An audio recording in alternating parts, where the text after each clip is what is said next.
Hi, welcome back. This past Christmas I got this compressor, and even though it is light and portable, I still want to build a rolling base for it. Let me show you my design. So it's just a base cabinet, 34.5 inches tall, and with an 1.5 inch counter on top, that'll bring it up to 3 feet. I'm going to use dados to attach the front and the back to the sides, and this front is actually going to be a solid piece of plywood that I go back and cut out this hole. The wheels are going to mount on either side, and they can be lowered or raised so that it can wheel about but also be stationary. When I'm making things out of plywood, I like to make a map like this so that I can get the most out of my sheet goods. I work with plywood enough that I have blanks of these and I just run them through a copy machine when I need them. I'm going to build this project out of sanded pine plywood, and the first step is to cut all the pieces to a rough size.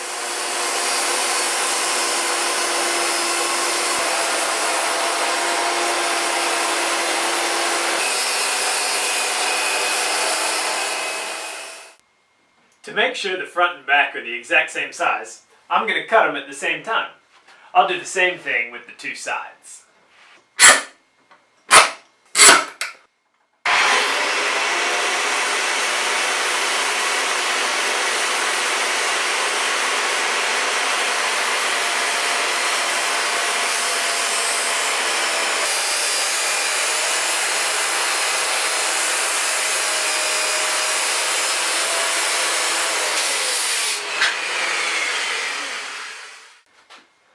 Okay, all the pieces are cut to size. The next step is to put dados in the front and the back, as well as the sides.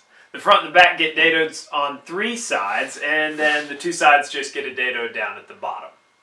I have my table saw set up with a 1/2 inch dado stack, and since this is closer to the 3/4 of an inch thick, I'll need to do it in 2 passes. My table saw's arbor isn't long enough to hold a full 3/4 inch dado stack. Well, I've got this work table lifted up to the height of the table saw so it can act as an outfeed table.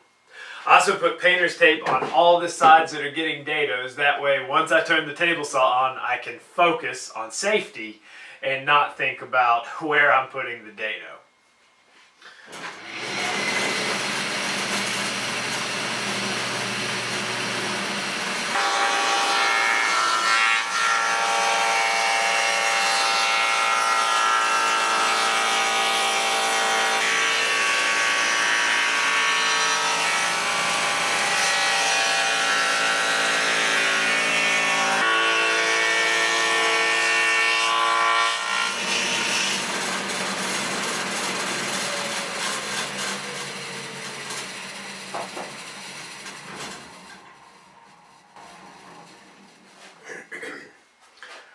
Alright, that's the first time through. Now I need to nudge the fence over and run it all again.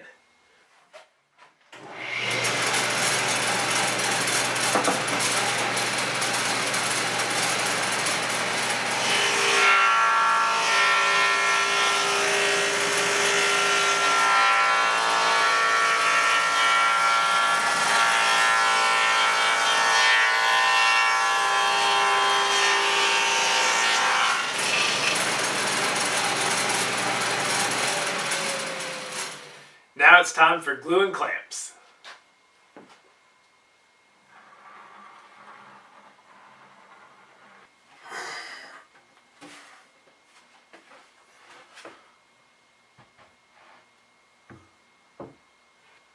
Ha! Look at that. 1 extra clamp. These dados were super tight, and when I added the glue they got even tighter. As long as I got all this together before the glue set up, this is going to be a super strong box. I had to pound on it quite a bit, so much so that the wedge started to come out of my hammer. But that's okay. It goes right back in. I think while this box cures, I should probably clean my shop up.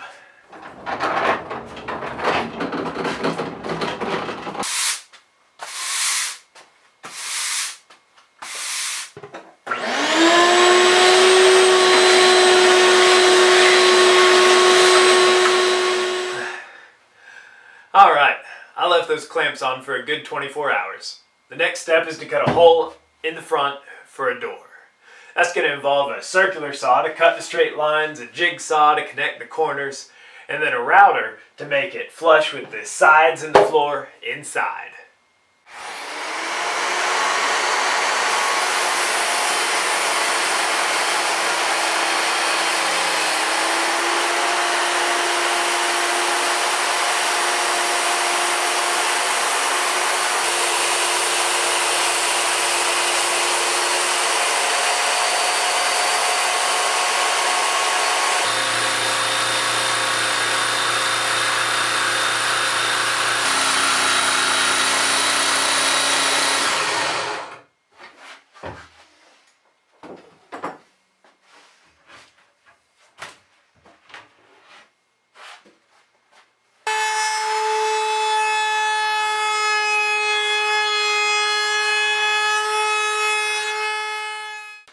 I cut these 2x4s to be support structure for the top of the cabinet, but before I glue and screw them in, I need to rip them down to 3 inches wide.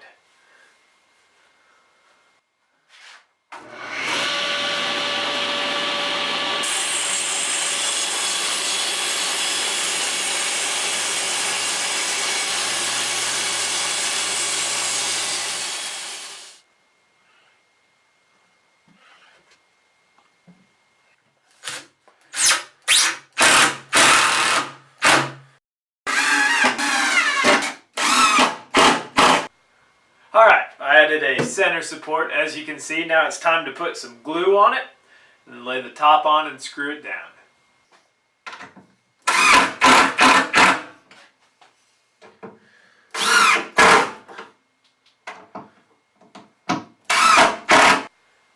I need to rip down a couple strips of plywood that'll be used to attach the wheels, and then I also need to rip down a couple 2x4s that'll go around the top of the cabinet.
Well, here it is.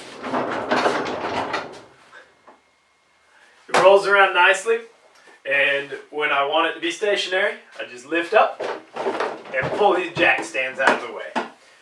Then, when I'm ready to move it, I lift it up again, and those jack stands fall back into place. I still need to add a door to the front, as well as a couple drawers that'll hold the guns and fasteners. But this video is getting pretty long, so that'll have to wait for another time. If you enjoyed this video, please like, comment, share, and subscribe. Have a great weekend, and as always, get out there and make some sawdust.